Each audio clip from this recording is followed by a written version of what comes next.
Gang Hang. Good morning, everyone. My name is Matt Baum. Across from me is the other host of the show. His name's Joe Patrick. I'm pointing at him. Say hey, Joe. What's up? It's me, the internet's Joe Patrick. Never get that right. Whenever I'm like, say hey, Joe, you're supposed to go, hey, Joe. Ha ha. We're not a comedian act from the Catskills in the 70s. Sorry. It's a two-headed nerd gang hang. We got a regular show where we review new comics and we talk about old comics, and then on Saturday mornings we get together with our listeners on the Discord, and guess what we talk about? Comics. That's right. But not just comics. We talk about movies. We talk about TV, all things nerd related. It is officially spooky season. Spooky season is upon us. It's October. So at some point today, I want to talk horror comics. I want to talk about horror movies, TV, whatever you're watching, stuff like that. But first, Marvel dropped some horror directly in our laps last week, I believe, with Marvel Zombies. Has anyone watched Marvel Zombies? Has it been a few weeks? Has anyone finished it yet? I just finished this morning. Yeah, it's just 4 episodes. Yeah. It's pretty quick. 2 hours and you're out. I binged it. It was fine. I'm watching it later tonight, so it was fine. I will give. Yeah, I heard this. I did hear that though. That is fine. Yeah. I mean, I think it's good. I think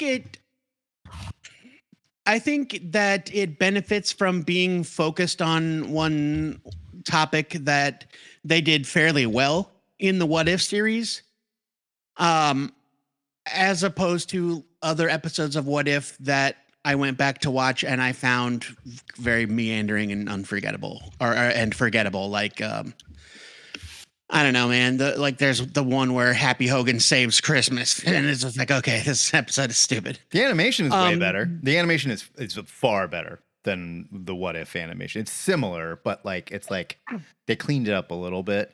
That said, it still feels completely CG and kind of soulless to me. You know, Well, I don't love this. Cell shaded is the term, and it's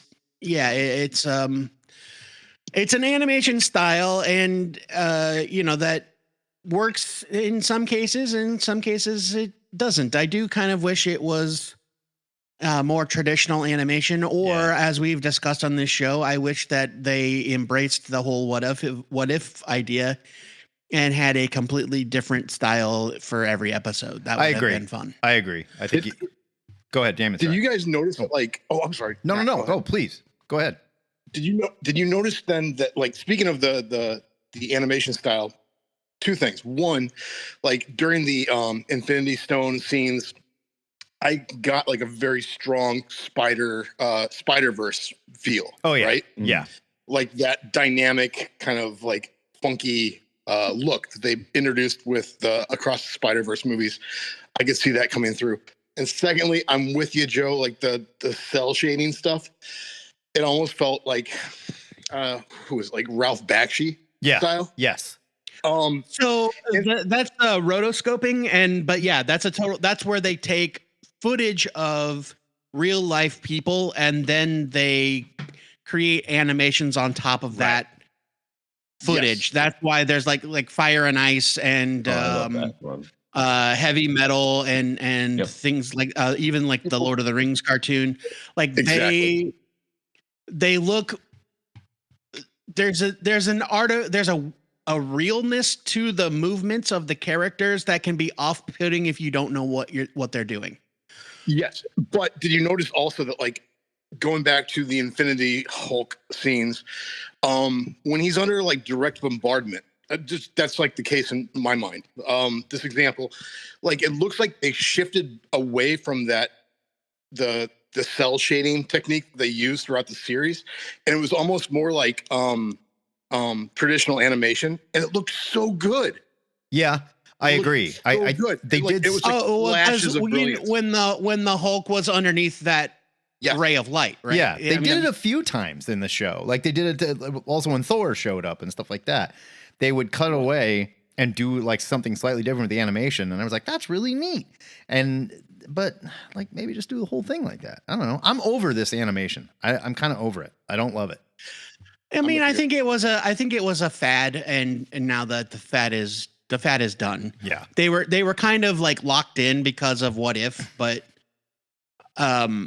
And I do agree that Marvel Zombies looked better than What If, but better. That's just kind of bound to happen as technology improves, even just in the year or two since the last season of What If. Technology has leaped forward. Sure. And so it was bound to look better. JD, go ahead. I just think there's so many better or different animation options. I mean, I feel like in the beginning, when we first did Spider-Verse and they first did What If, they felt like they had to be different in order to get people into animation again for adult animation. But I think there have been other options out there. I mean, we just mentioned K-pop Demon Hunters, which, however you feel about the story or subject matter, it looks amazing. Yeah, that animation is outstanding. Fantastic. Yeah. And then just the stuff you see on Netflix. Has anyone seen the Devil May Cry? Yeah, it's incredible. It's incredible. That was great. Yeah, it's great. I mean, it's dumb as hell, but so's the game. I mean, I know some people are saying that's no way how Dante acts, but it does. It just is in the game. Dante's a goober. Okay, come on. Yeah, but I mean, Dante is a himbo, dudes. I mean, let's be honest. Dante's a himbo. Yeah, that's true. Yeah, 100%. But that Castlevania, of course, the phenomena that is Vox Machina, that we are now getting the second campaign, the Mighty Nine, which is going to be fun. So I think there's room for other animation styles and more traditional animation styles, not just anime and American, but like blends of the two. Sure. Blue-Eyed Assassin. Sure. Oh yeah. And more recently, Night Guinevere by Glitch that just came out is beautiful. I didn't see that, but I heard that was amazing. You should watch. I don't know about that. It's very good. It's on YouTube. It's the same company that made, or the same animation company that did Amazing Digital, which is another pretty well done in terms of story beats and animation. Okay. Yeah, there's all three on YouTube. I mean, but there was also like kind of weirdo animation like that. I can't remember the name of it, but it was something Side Effects, and it was It's Common Side Effects by the guys who Common did, Side Effects. Scavenger's Reign, one of the best animated programs in the last. Yeah, and Common Side Effects is incredible. Absolutely incredible. But that animation is weird. It's bizarre. Yeah, it's great. Yep. And so like they're right. Like the point is that there are so many different styles for Marvel to kind of lock into this very safe, very appeal to like lowest common denominator, appeal to the masses, like realistic cell shaded style. Bunger, whatever. John Bunger, what did you just say? That style of like What If and all that is a lot more inexpensive than the more time consuming. There it is. Ding, ding, ding. Yeah. You don't have to pay animators, Joe, when you can make a computer do it. And that's what I was saying, because they have the money to hire like any of these companies. Sure. They're not going to do it. No. And they don't. They have deadlines. They don't want to pay these guys. And this is where we are. Like there's Matt, there's a very like you use this term computer generated as though it's not still people making the things. I'm not saying it's not, but it's a lot less people than what goes into it. Like 99.9% of all animation you see is computer generated. I 100% agree. It's just that they're still human beings doing it, and they're not just letting a computer aided drafting program draw a spaceship like they used to do. I'm not accusing them of being like cartoon. AI. I'm not saying that at all. What I'm saying is when you look at something like we were talking about Demon Hunter, which just passed Superman at the box office, right? Look at the crew. It's not a competition. That puts it all a competition. But look at the crew that put something like that together in the credits. It is massive. Massive. And yes, they're using some CG stuff in there as well. But if you look at the animators that are like thanked in the end of Zombies, not a whole lot of them. You can do a lot with a smaller crew when you're just doing this type of animation. You can get overwork the shit out of them. You overwork the shit out of them. Well, and I think what Matt you're trying to get at is they're working with well-known, well-worn models that limits the workload and limits the amount of creation time and labor and effort. Ultimately, and if you squint, it all looks the same. Like if you squint and watch this any episode of Marvel Zombies, you could be watching What If. I mean, who knows? And I was going to say another. That's the whole point. It's a direct spin-off of What If. That's what they were. But it doesn't have to be. CGI animated thing that has kind of that same, that I think does the cell shaded well, similar to What If, is Arcane. Yeah, Arcane does it. Arcane did it. I think Arcane actually looks a little better. Honestly, I mean, maybe I think it does too. Maybe it's because it's not as polished. A lot more artists involved in everything too. Definitely, it looks better. So, can I interject one thing? Yeah, hold on, everybody. Frank, go ahead. Okay, so I watched the whole thing. There was like one scene that was straight out of Akira when one of the giant zombies puts its hand on. I can't remember who it is now. Was it It was no, it was Valkyrie. It was Valkyrie. Valkyrie, yeah. And she literally tunnels up up the arm. It was like right out of Akira. That was literally for me the best bit of animation in that whole series. I enjoyed it. I really thought it was fun. But yeah, I agree. I agree with a lot of what you guys are saying about it. Ian, but that was like the best piece of it. I was so excited to come here and talk Marvel Zombies because I actually watched like 3 of the episodes, but I wasn't prepared to talk about animation styles at all. So well, let's get in. So, all right. But no, hold on. This leads into the animation's either for you or it isn't, and that's fine. So, but what did you think into of the other discussion? Story, and I think Ian? this leads into the other discussion I wanted to have, and that is, once again, we are locked into this Marvel formula we cannot get out of. Even What If. It has to be locked into the movies, and it's got to be part of it. We can only use these characters, and that's the other part of it that just kind of made me go, well, but Blade was in it. Great. There's supposed to be a Blade movie. Nobody probably told them they were canceling the Blade movie when they started this. But there isn't a Blade movie. I understand that. There was supposed to be. No, there was. It was called Sinners. It was great. I thought. Yeah. That was pretty damn good. Yeah. That was pretty damn good. I'll say this as kind of the resident outsider from like a lot of the I had more fun. I had the most fun watching Marvel Zombies that I've had since Werewolf by Night. Okay. Oh, cool. It was weird. It played fast and loose with stuff that they would never touch in the movies. I thought. True. I think it's Shang-Chi and whoever Awkwafina plays. They're running through Katie, I think is her name. Yeah, thank you. And there's like just a torrent of human bodies falling off of the roof. I'm like, this shit rules. This is what I wish we could see in actual Marvel films, but you're not going to do that anymore because it is an asset by Disney that needs to have its value extracted, and they're not going to spend $100, blah, blah. So the only way you're going to get this is animation. Sure. I thought that was a lot of fun. I thought that. I mean, I agree. I would like to see characters I'd never seen before, but like if I had to sit through a Thunderbolts movie with Florence Pugh being completely dour and uncharismatic, that was all amended by this. She was great in this. Like the voice acting was great. Yeah. Kamala Khan was great. I thought it was fun. I haven't finished it, but I wish we would see more of this, more stuff that doesn't have to be tied to a $250 million movie directly. That's exactly what I'm saying. And I mean, and I get that, like, that would be lovely in a perfect world, but the fact is that these things cost millions and millions of dollars, sure.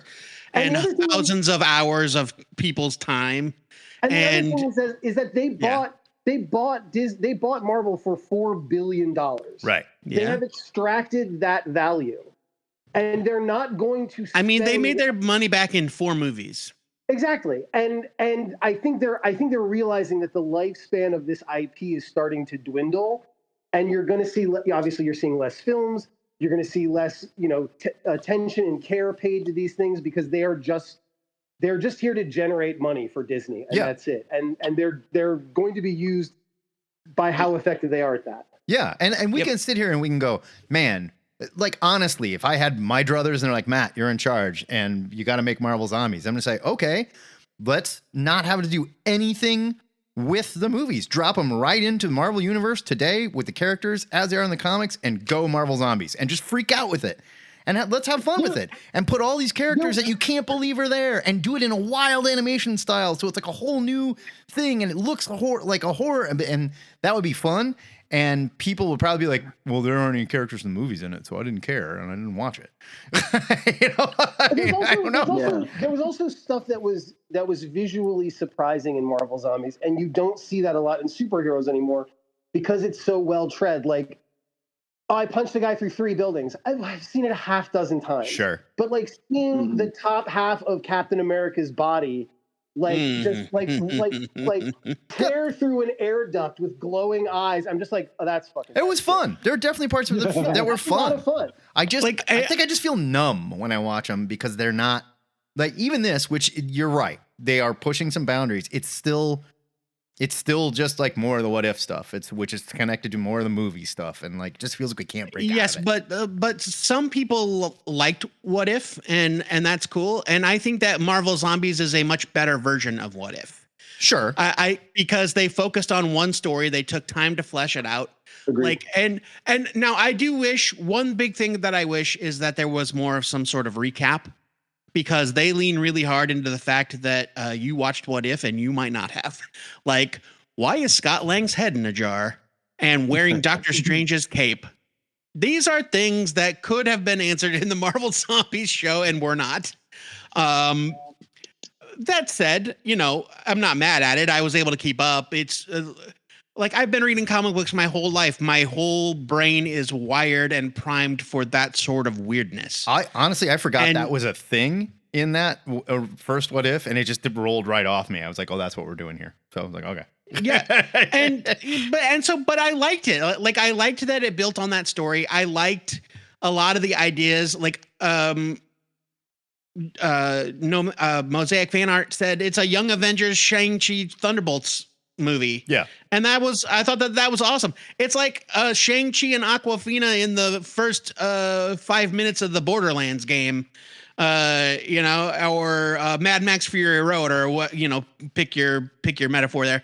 It's Kate and Kamala and Riri on the road in their souped up Winnebago. Sure. And there are stakes because characters died. No, I agree. But they also died in a What If cartoon. Universe characters, but still, they died in a What If cartoon. Like and also this might be the last time we see any of them star in anything. The What If cartoon takes place in the MCU, in the firmament of the MCU. And it feels very important. I understand that they are variants of characters that exist in the mainline MCU, but still, like to see Kate Bishop die, to see Florence Pugh's character. To see Florence Pugh's character, sacrifice herself, like the Captain America half a body. Like these are shocking things, and I thought that they did a great job considering it was built on What If, which was not everybody's favorite thing. Sure, I don't feel like it has the same stakes for me. Like I watched it and I was like, okay, thanks. Well, you have said multiple times. Yeah, so it was fine. Let's move on so that we don't spend 100 hours talking about the same thing. Sure. Let's get back into comics because DC KO starts this week, right? This coming Wednesday. Picking up on my pre-orders. KO starts. We're going to find out if we are, in fact, doing an absolute versus regular DC Mortal Kombat bust them up or not for sure. I still think they're going to show up, but it got me thinking, it got me catching up on a bunch of absolute stuff and some all-in stuff because I'm like, all right, I want to see what's going on here. I caught up on Superman, which is really all you need to read if you want to be caught up for KO, I think. The other stuff is tangential, but the absolute comics are definitely not pushing towards us at all. Absolute Evil came out. And Joe and I loved it. I don't know if you guys read it or not. It was fucking outstanding, you guys. And I haven't had a feeling reading a comic book like that since I read that Ultimate Nick Fury one-shot. And I talked about it during the review. Like, this reminded me so much of that Ultimate Nick Fury one-shot where we got to see what all the bad guys were doing in the Ultimate Marvel Universe. Ultimate Universe 1 Year In was the name of that book, for those of you wondering. And I was so, like, at that point. But yeah, I agree with you. It was like a completely, like the camera panned 180 degrees to look at how people are reacting to what's going on in this new universe. Yeah, and it's incredible. It's a wonderful one shot. We're now in that same spot. I think I am way more excited for everything that's happening in the absolute world and this absolute evil push than I am for anything that is happening in the ultimate world. Like, I still like ultimates, but it's kind of treading water at the moment. Ultimate Spider-Man is coming to an end. And that's great, but it's like I don't know if they can tie all this up in a way that makes me go, they did it.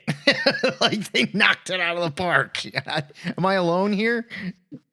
No. I was editing my Lake House review of Absolute Batman, Absolute Wonder Woman, and Absolute Superman the other day, trying to get it ready, and I realized I keep coming back and comparing it to Ultimates, but the thing that I keep finding myself doing is I'm not comparing it to Hickman's Ultimates. I'm comparing it to 1610 Ultimates, the 99, the first round. And I think both Absolute DC and the current Ultimates are two sides of the 1610 coin, where Hickman's Ultimates is quite literally and metafictionally commenting on everything that went wrong with that first round of Ultimate Comics. Yeah. And DC is going, hold my beer. When it comes to reboots, nobody does it better than us. We're just going to do what you did back in 99, but we're going to do it better. Yeah, I don't disagree with that. I don't disagree with that at all. It does very much reflect, but the difference is what they're doing, what DC's doing with Absolute that they didn't do with the first round of Ultimates or this round of Ultimates is, rather than just saying it's the Marvel universe, but it's now in the 90s, 2000s. It's at the cusp of the 21st century instead of the 60s. They're saying they're not putting time on it. They're changing the characters. Right. So the ultimate or the absolute edict is it's the characters without this one piece. It's Batman without the money. It's Wonder Woman without the mascara. It's Superman without the Kents. And so it's more personal and it's more character driven than it is setting based. Ultimate, and I think the 1610 was just, it's the same characters, but the time's different. It's still Peter Parker, but it's 1999, not 1963. Sure.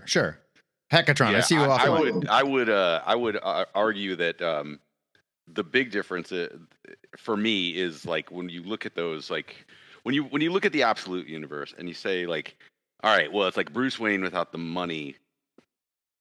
They could have gone safe, which is like, which is what the Ultimate universe is doing now, which is like, it's Spider-Man, but he's older. But that didn't materially change the dynamic of what Spider-Man is. The Absolute universe is like, it still feels like Batman, but holy shit, does this feel like a completely different ballgame? Yeah. And every one of the characters really does. And it's like, it's really astonishing to see how, like, one little tweak here, one little tweak there has completely just blown open possibilities that are just like never really thought about, but still feel like the thing we love. No question. If that makes any sense? No question. It's so transformative. And I think Ewing did a thing in Absolute Evil, and it's another it's the simplest twist. It's the simplest little twist. I'm not going to spoil anything, but like in, the regular DCU, the good guys, they came together because we have to defend and we all got our shit together and we formed teams and we did it. That has not happened in the Absolute world. The bad guys, are all in marching order and they're like, come at us. Yeah. I mean, at this point, we're a year in and they have very wisely resisted bringing the characters together. Now that's coming very soon. Sure. Absolute Batman and Absolute Wonder Woman are going to meet in Wonder Woman's book, I believe. And so that's kind of the first step of like, oh, these characters are they know each other, or they don't know each other, but they're meeting, and like we knew that they existed in the same world, but we had so many questions about the world. And the world, to Mike's point about the one, it seems like one small tweak, but it's one small tweak at the top of the hill that by the time it reached the bottom of the hill was a giant boulder. Yeah. And so, Superman feels the most different to me out of any of the characters so far. Well, that's not the first wave. Ultimate Green Lantern's pretty bonkers. Yeah, I was going to say, hold on there. And absolutely Martian Manhunter. But I mean, for the first wave of characters, Superman feels the most different because it's not just the fact that he doesn't have the Kents. It's that he grew up with this. He's old enough to remember being a second-class citizen on his home planet. Yep. Mm-hmm. And so now he is a class warrior. Right. And not just somebody that protects the innocent. This is what Grant Morrison was trying to do in the New 52 with that punk rock Superman that was like fighting a man based on t-shirt, combat boots Superman. Yes, like based on like old school Superman who beat up mob bosses and crooked landowners and shit like that. Slumlords. This is somewhere in between there, and his powers are totally different, completely different, and I like it. Well, he's got the same powers, but he also has a cape made of magical space dust and fire. Does stuff. There's just all this fire stuff. Oh well, he's got that. He's got that solar power thing that they tried to give to. That they still technically have given the main Superman that Jeff Johns introduced. He still technically has that. Oh god! But they don't ever use it because it's kind of dumb. It is dumb. Here it's awesome. It's awesome. Superman might explode, and then if he does, now's your chance to kill him. Just to bring it back to Marvel real quick, the current Ultimate Universe, I think the fundamental problem with the current Ultimate books, while they're good, it's not a one-to-one comparison because I think ultimately what the current Ultimate books are a story. Yeah. They're just one story. It's an about event. The leader, it's an event about the builder maker. Sorry, the maker. The carpenter. Richards, trying to create his own hero-less universe. Yeah, and it's so the characters feel ancillary, and the story feels like it's on rails. And like I said, you guys kept saying, it's the best book Marvel's putting out. And I'm like, every time I read it, all I could think of was like, I have to keep in mind what the maker's doing. I have to keep in mind what this cabal's doing. And it's like, it's not the same thing. And I think to that point, Matt, I disagree with you, what you said on the show this week. I think they are going to end it. I think they're going to have to. I agree. Because I think they've learned their lesson. I hope they've learned their lesson with Krakoa because they're going to get diminishing returns. I think they're already getting diminishing returns. So you have to wrap this up. And consider like to put it to frame it with Matt's argument. They've already learned what happens when, like, you keep something going past its planned end date. They had to pull the ripcord on Krakoa and do a hard stop, and now we have a version of the X books that nobody seems to really care about. So they already know what happens when you drag something out. I think that. Mm-hmm. Yes, the Ultimate books are great. Yes, they sell. But I think that everything has pointed to this story having an ending, and they've been telling us that the story has an ending since the moment it started. True. It was like, they count that. There's 24 months until the Maker returns, 18 months till the Maker returns, and now it's 2 months until the Maker returns. I know they would never do it, but I think it would be awesome if the Maker returns and he just shakes the Etch-a-Sketch and just starts over. I mean, maybe. The thing is that I don't really see that would be a Hickman end. Telling this very specific story is one thing, and that's fine if they have another story, but the Ultimate Universe as a concept, I don't really see what point it serves in the way that we originally understood it. Like, they don't seem too concerned about presenting an evergreen or more modern take on anybody. Not really. Like this ultimate universe is the opposite of the old one, where it's like, well, now Spider-Man's an old dad. We were trying to avoid making him an old dad in the 616. And the thing is like the 616 has embraced the sliding time scale now, especially with Zdarsky's Captain America. Oh, big time. Oh yeah, big time. By the way, Zdarsky's Captain America is good. It's very good. Of doing a time shift. Mm-hmm. No, I agree. It's a story, whereas Absolute DC feels like there are no rules. Like we can do whatever we want. They're telling a macro story and also 5, soon to be 6 micro stories.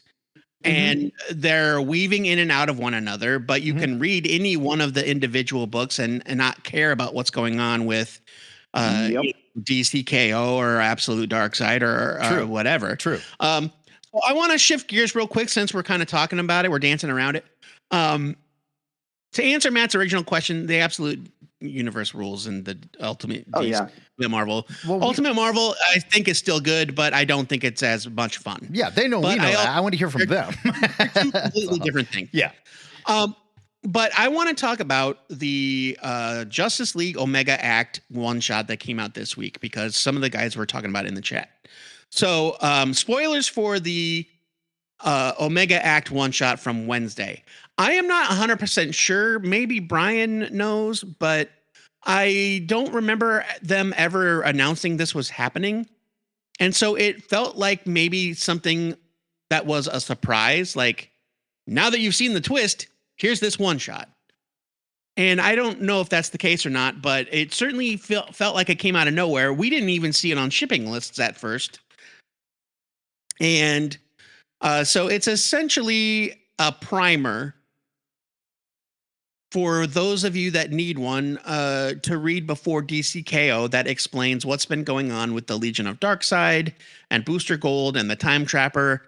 They very, very, very definitively show, between this and the Superman storyline we talked about last week, they have very definitively shown that the world Booster Gold went to was the Absolute Universe. And shit is coming to a head. Something else that we have learned is that in the past, and I believe it's the past of the main DC Earth, because Lara is blonde. Superman's mom, Lara, is blonde. In the Absolute Universe, she's black-haired. And so they find it's her and Ursa when they were teens, because, of course, they had to be best friends before Ursa became a supervillain. Yeah, because this is wrestling, right? Right. I mean, but that's neither here nor there. That's not even really a big part of the story. It just so happens that it's the two of them and they're familiar. They are exploring and they find ancient ruins of a crashed ship. And inside that crashed ship, they find it's full of artifacts. Among the artifacts in the room are a mother box, Hawkman wings, a Green Lantern, and then there's a gigantic ornate door with an Omega symbol on it. And correct me if I'm wrong, Brian or Todd, I think there's also a line that says something about how those doors were seeded throughout time or across the galaxy. Like, Brian, get in here. Something happened. Hi. This one shot is, we got that little bit of a Superman arc recap from Joe last week. But this is one of those like kind of perfect, if you are interested in what's going on now, read this kind of books, which doesn't happen where they're informative and good. It's like actually really well put together. With good artwork and good plotting. But what they do is it's all about Time Trapper, who is Doomsday, apparently, the Time Trapper from the future. And he's that's in Joshua Williams' Superman as well. So all things point back to Williams. Is he Doomsday or a Doomsday? Because isn't Doomsday like... No, No, he's Doomsday. He is Doomsday. Okay. And so what? Yeah, he uses Williamson uses the issue to like retcon everything together, because there's stuff where basically like Doomsday is the ultimate weapon against Darkseid. Right. They revealed that they were trying to build these weapons across the universe as a failsafe against Darkseid. And that's now tied to the origin of Doomsday. So Doomsday is the ultimate. The Time Trapper is the ultimate evolution of Doomsday, because evolving is his whole thing. Right. But he's from the end of time, from the far future. Yeah. And he's their Charizard. So he's the furthest endpoint of his possible evolution, and now he's this cosmic being. Got it. And so continue, Brian.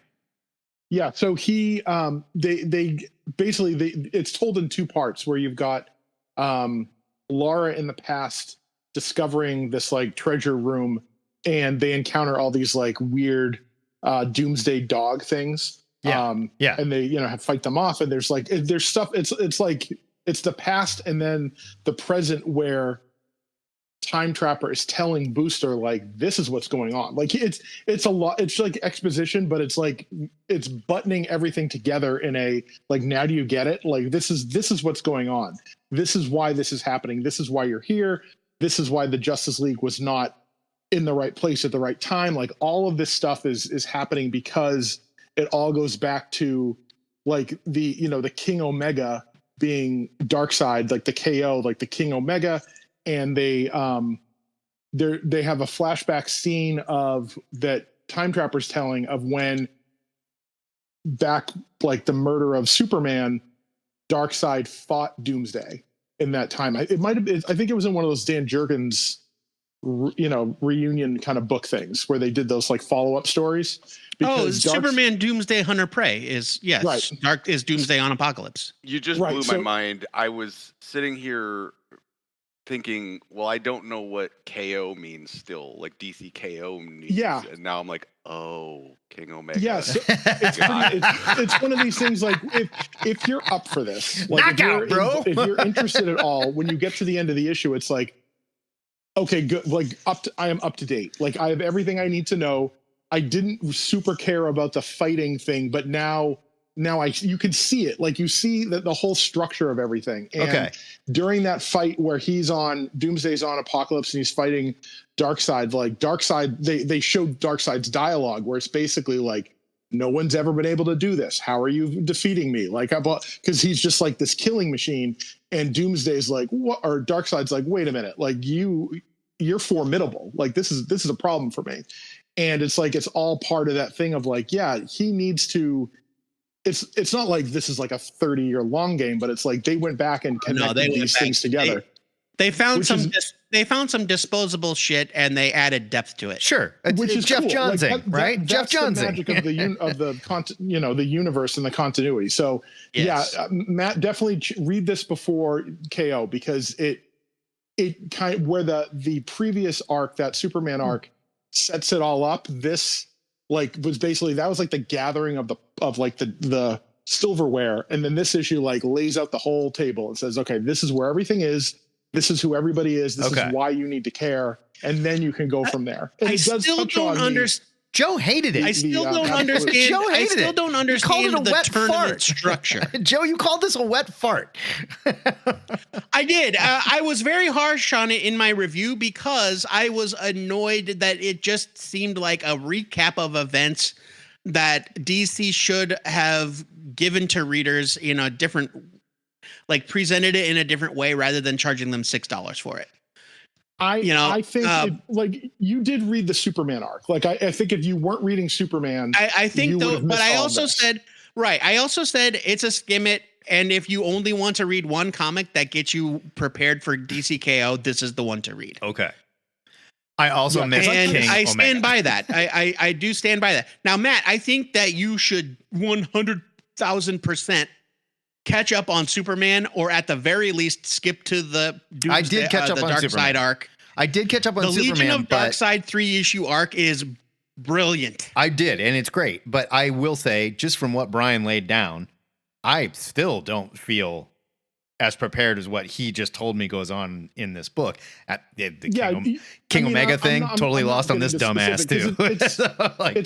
It's like 30 issues, or 30 pages. Like there's a bunch of stuff that I'm being a little vague so that you could still read the issue and enjoy it. But it gets to the point of like, because there's even some like interesting dialogue moments where they hang a hat on like, okay, this is what this is. Like, this is what it says. Well, actually, the translation is this, and it's like, ooh, like, okay, like now, yes, like, okay, Williamson like did his work. So read it, and you might think still like this is a waste of time, but I thought, as someone who was vaguely following that Williamson and Mora arc, that it was worth my effort.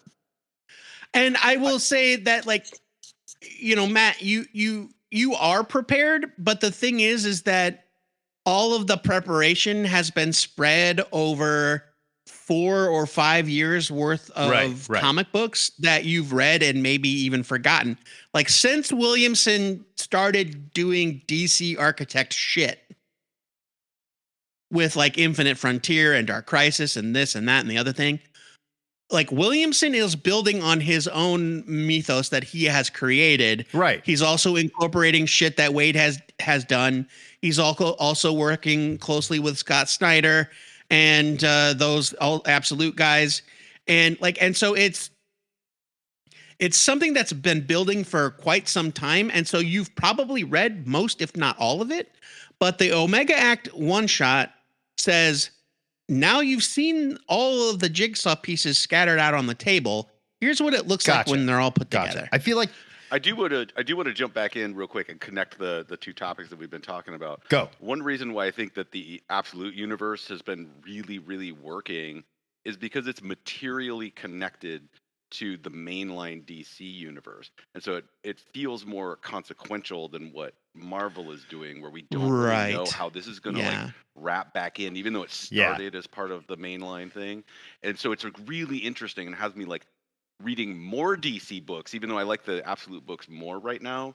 I'm reading more DC books because like I'm like, ooh, I want to see how Aquaman connects to this like Omega thing, and it's just like there's all these pieces that are like coming together in really, really, really cool ways.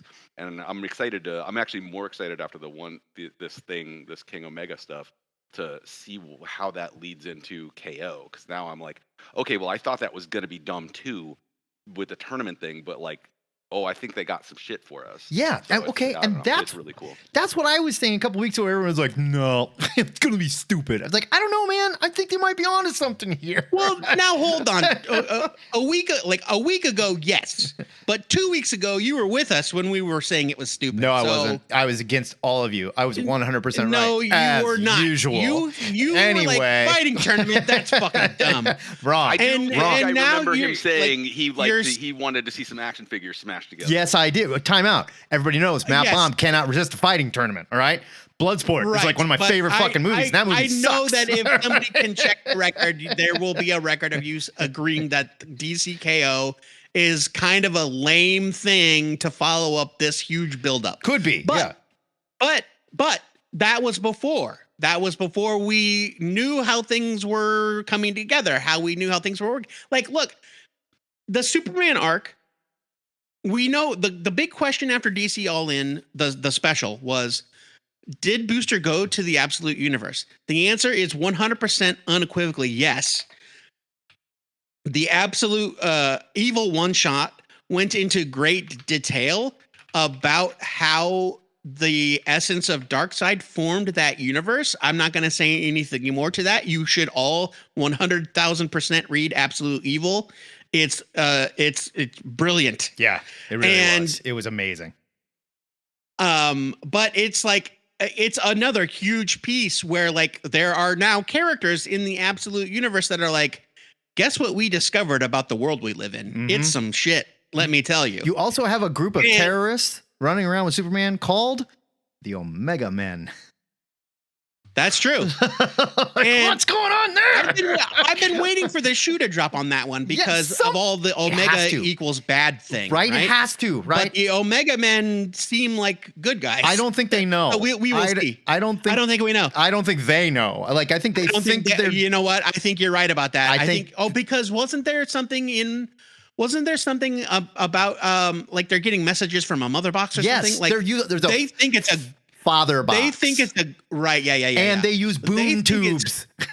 They think it's a good thing. Right. It is definitely not a good thing. No, it's all going to be apocalypse shit because like they're using boom tubes. They're called the Omega Men. Right, they have a father box. This is not 100%. They don't know.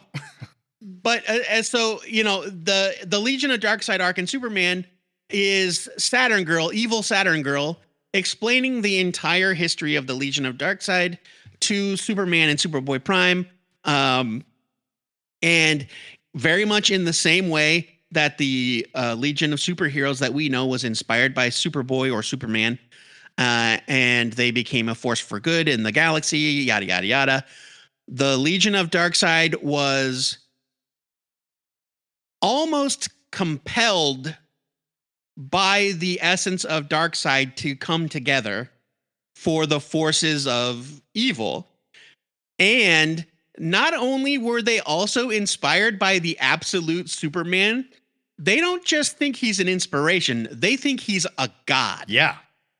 And like it's all happening. He's tied directly to this Omega shit. And Hecatron, I would argue we have an absolute New Gods right now in the pages of New Gods, which if you're not reading New Gods, it's amazing.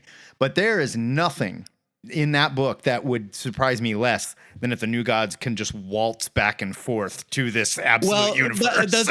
Here's the thing about the fourth world. The New Gods exist as they are singular within the multiverse. Right. Which means in all of the multiverse, there is only one Darkseid. There is only one High Father. Right. There's only one. There's only one. They're going to be there Miracle, too. They're going to be there as well. This all ties in. Yes, the dimension or whatever you call it, it's not its own universe per se, but the realm where New Genesis and Apocalypse reside outside of the main flow of the multiverse, they are alone. That's it. It's just them. There's just only one Orion. There's only one Allfather. There's only one Darkseid. And so the absolute New Gods are also the main DC New Gods. Yeah. They're one and the same. I mean, look, all of this is to say that it's some good shit, man. And I'm willing to admit I was wrong. I was in a mood. I was annoyed that I had just read this big old thing that explained everything, and then they gave me a $6 one shot where they did it again in just a different way. Sure. But I mean, if you're not reading every book, if you are curious about how things are connecting, it's your primer. Then the Omega Act one shot is definitely something you should check out before you read DCKO. Brian, you're Joe. I would say that we always, as comic readers and ardent comic readers, we always have to keep these like one shots and specials in that kind of frame. Is that like maybe this isn't for us because we have been following Superman, we've been following all these things. We've all been slapped by a one shot, and we're not going to let that thing hit us again. And I could have been a little bit more charitable with my skim it, but I stand by the skim it aspect because you might not need it. Sure. But it is kind of cool to see Darkseid lay it all out, or not. I keep mixing up Darkseid and Doomsday. It is fun to see the Time Trapper just spell it all out, and then he's just like, oh yeah, shit, I forgot about that. And then there's the subplot with Lara and Ursa and the weird art. Like, I want to know what the fuck. Where did that Green Lantern come from? Whose Hawkman wings are those? Like, what's going on in that bunker? And why are they like, we can never tell anybody we found this ever, or else we will be executed? Brian, one thing I think was a really missed opportunity, and I'm so sorry I keep busting. No, it's okay. One thing I think was a serious missed opportunity in the Omega special, and because it came out right alongside the Absolute Evil, is like what they did in discovering why the Absolute Universe is fucked up. I would have liked to see a little exploration of like why the mainline DC universe isn't, and show that like difference, like kind of spell that out a little bit. So we have like two stories telling kind of like the same thing, but like in the opposite. How was the coin with its two opposite sides forged? Right. Yeah, and maybe we'll get that later. Hopefully, we get that later. And I know, like DC has like tossed out some like frankly very corny shit about how like the main DC universe is all powered by the power of love and Superman's goodness and yada yada. That's bullshit. Superman wasn't around at the formation of the universe. Like, come on. Right, and then they made the opposite like kind of cool and interesting, and I just want to see that. I want to see them work. And hearing you talk about that bunker, I keep thinking that with all the things in the bunker, I think Brian will agree with me. I keep half expecting you to say that there was also a planetary guide in the background. Oh, I wouldn't have been surprised, JD. If there had been a planetary guide, I would have been like, yeah, that makes sense. Because we know that the DC unit, like we know that there's like they found a planetary guide. Brian, wait, hold on. Like Brian, in the DC universe, we had that Outsiders book. Yeah. Yeah, that's a whole other conversation, but that Outsiders book really cements how all that stuff works. But I think a lot of the hesitance of the KO-ness is the Scott Snyder of it all. Yeah. I agree. Where he's out there like, oh, you've never seen anything as cool as this, blah, blah, blah, blah, blah. And I already know that like his taste is dubious, right? Like it's questionable. It's the that's putting James it real Gunn, kindly. It's the James Gunn telling us how much he loves patience. Yeah. Thing, you know, like, questionable. There's a version of Absolute Batman that could have been Dark Knight's hair metal. Totally. Yeah, it's just exactly. So when they're out there for the previous 3 months because they got to sell the book, promoting it as like a fisticuffs, punch 'em up sort of thing, and then when you get this kind of and it's really like Scott Snyder versus Joshua Williamson, like thoughtfulness versus like it's like the velvet glove versus the hammer. Like we're getting this like really thoughtful, like Williamson is putting everything in all this stuff, and he's been doing this for better part of 3 or 4 years at this point. Like all the stuff, really kind of fixing everything and cleaning it up, and he's done a really good job. And then so we've been sold like basically like this is like a 5th week event, like who cares, just have fun with it. But then Williamson's like, no, like it's gonna be fun, but look how intricate it is, like look how thoughtful it is, look how there is a reason to this and there is a structure. And I'm hoping that when it actually like he delivered a promise of that, and I hope it goes through and it's more that than just I don't know, Red Hood versus Joker. Superman like, wail on Blue Devil. So let me ask you guys this, and then we'll talk about X-Men. Let me ask you guys this: Is Williamson Jeff Johnsing better than Jeff Johns? I don't even know if it's fair to say that Williamson is Jeff Johnsing. I'm just using that as a term because remember Jeff Johns used to come in and fix I get it. Stuff, like I mean, right? I'm kind of sad that I totally understand what you mean when you use Jeff Johns' name as a verb. But like Williamson is building things based on his own work. And then he's also connecting in things from the past rather than adding something to the past. Like Johns did, or bringing it back in a new and fresh way like Johns did. Williamson is kind of embracing the past and saying, what if Doomsday just being a big monster that comes back from the dead stronger than he was the last time is not silly and instead actually a really cool long-term plan by somebody. It's Resurrection Man, right? It's the coolest parts of Resurrection Man. Right. Like what if Doomsday was this and not that? Yeah.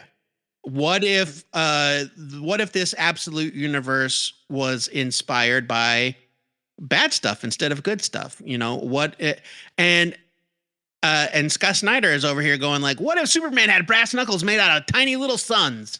Which Look, I admit it sounds kind of cool. That's fucking cool. But yes, but it's also very silly and so low. Like it's like, Scott, please shut up and let other people promote the event, because right now you're making it sound disposable. But there's still parts of us that are like, yeah, punch it. You know? Yeah, some people like Matt Baum just want to see their action figures smashed together. And I agree. Like, it's comics. I think that there is an element of that there's a way to do both. Fun. We want that as well. There's a way to do both. But I also wanted to, I wanted to do both. Yeah.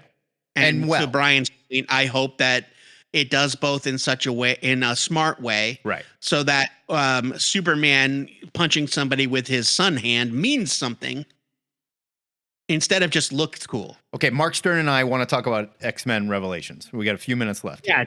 Is anyone reading it? I need to know, am I okay being done with this? It's bad. Because I am done with it. It's legit bad, right? Mark, are you having fun with it? I haven't read the one shot. I'm not going to jump on you if you're into it, but yeah, no. Oh no, Mark said it was bad. But I mean, I've been outspoken about how much I am just. I'm angry that they canceled Krakoa, like the whole Krakoan era. Sure. Like, that's a whole other conversation. Sure. Like, again, we've talked about that multiple times.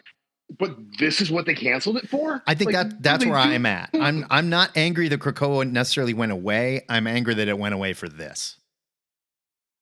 Yeah, I mean, look at what they're doing now. It's like 10 years in the future.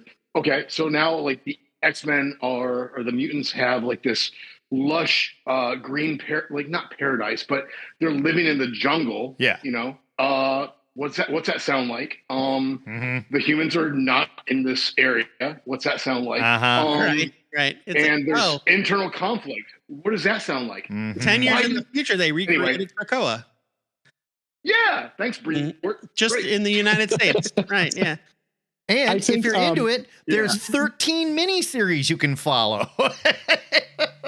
16. So it's 16. My hope is that there's going to be something interesting out of some of those ideas. You know, like if there is not, like, what a waste, like a literal waste of resources in paper and electricity. Like, don't print this shit. Yeah. Like, if it's going to be that bad, do it digital. My issue with this first story is that it opens on, I mean, one, the art is continuously just like bafflingly bad. Ryan Stegman, man, what's going on with that guy? I can't take it. The drippy, oozy psychic sword could not look worse. I don't get it. Hate it. It never looks good. It looks like it's got like frosting on it. It's bad. It looks like it's covered in wet paper. It looks like it has like erectile dysfunction. It's gross. Yeah, like your sword needs a little ED medicine or something. I don't know. It's not working. But it's an infected phallus. But they've got this, like, the story opens and they immediately bring the same Scott into the future. Yeah. You know, psychically, and the same Beast. And everyone's like, so you guys are here, so what should we do? And they're like, what do you mean, what should we do? And it's like, that's the story. The story is we take these two characters from a book that's not great. Like, the X-Men book is not great. And we're going to move them into a new event, into a special one-shot by the same creative team, and just continue, like, not even continue, like, derail what was happening. And Magneto with his weird feather boa coat, I don't know what that is. Well, I think they're metal shards. It looked maybe on a. It does look like a long feathered cape. Yeah, but it looks like metallic. It's like a cape made of shrapnel that he uses to make stuff out of. Yes, I imagine that's what it was. But it doesn't look like that. No, it looks like you borrowed it from Emma. Doesn't look like that. It looks like it's something Emma wears over her lingerie. But it's just So you get this whole thing where they move two main characters from the main book into the future, but don't even treat it as like the eyes of the character. Like in the original, like, Alpha one shot, Age of Apocalypse one shot, it's Bishop, right? Yep. Bishop is the remaining. We see it through the eyes of Bishop. Yeah, and Bishop is like, holy shit, everything is wrong. Everything is wrong. Oh my God, everything is wrong. And he sees the X-Men, but they don't look like the X-Men, and, like, you know, because they have interesting character designs. And it's like, you know, Sunfire's never looked cooler, and, like, it's this really wild, like, his exploration of this world. And this is just, it's regular Scott who's like shit rep, and it's like, oh, I forgot, he's the most competent bad employee we've ever seen. Like he's terrible at his job. He really is. He's really good at leading like teenagers into dangerous like situations. Right. That's his expertise. Yeah. Well, and don't forget, every time a villain shows up and is like, Scott, I need your help. He's like, I'm on board. What are we doing? Oh, this went bad. Oh shit! Like, oh, I forgot he was a bad guy. So, I don't know. There's a lot of questionable choices in just the setup. Like it's a bad first draft. It's like what this is the story idea. I don't have hope for the rest of it. So I mean, I am kind of interested in checking out some of the individual minis just because I like that kind of thing. I like what's the House of M Spider-Man like? I like that kind of shit. Sure. And like Laura Kinney Sabretooth, like that's a fun idea. I that's kind of cool. All right. Right. Like why did Laura decide to become Sabretooth? Yeah. Like that's wild. I like that. I like that better than Laura Kinney Wolverine, honestly. Just like find a new name for her. None of them have intrigued me more than the title Cloak or Dagger. Yeah. Why is it Cloak or Dagger? Well, because I think only one can appear at the time. It's like Captain Marvel. They swap spaces. See, that's interesting to me. I want to read about that. That's the thing. I think there's going to be some that kind of stand out where it's like, oh, that was a good miniseries from this. It's like the Fear Itself minis where they're mostly bad, but there's a couple that are pretty good. Sure. Because the creators are good. I don't need Jean Grey as my binary, though. I'll tell you that much. I don't need Jean Grey binary. Don't need it. Dumb. Lame. Get out of here with that. Yeah. Okay. Captain Marvel's my binary, baby. Another $200 in X-Men comics. Yeah. Before we jump out of here, before Matt turns into a pumpkin and has to run away, I just posted the gang hang from last week. Sorry it was late. Also, the extra for this week is up for you guys, and it's part 2 of the underrated, obscure Batman side characters not named Batgirl, unless they were for 5 minutes, or Robin for 5 minutes, or also for 5 minutes. And we also started the THN-tober drawing exercise. It's not even a challenge. It's just a fun thing. In the Creators Workshop channel, for those of you that want to doodle along with us, I created a list of prompts, a daily drawing prompt. And, have fun with it. Interpret the prompts however you want. It's okay if the drawings that you do aren't finished. We just want to, the whole idea is to get you working, get you inspired. Yeah. And so there's a lot of great work from Hugo and John's son Franklin. Pardon me, Lincoln. I'm constantly mixing up Lincoln and Franklin for some reason. Franklin is our friend His son Clinton. Yes. Hey, right. They're all presidents. Jefferson Bunga. Right. Taft. His son Taft. Yes.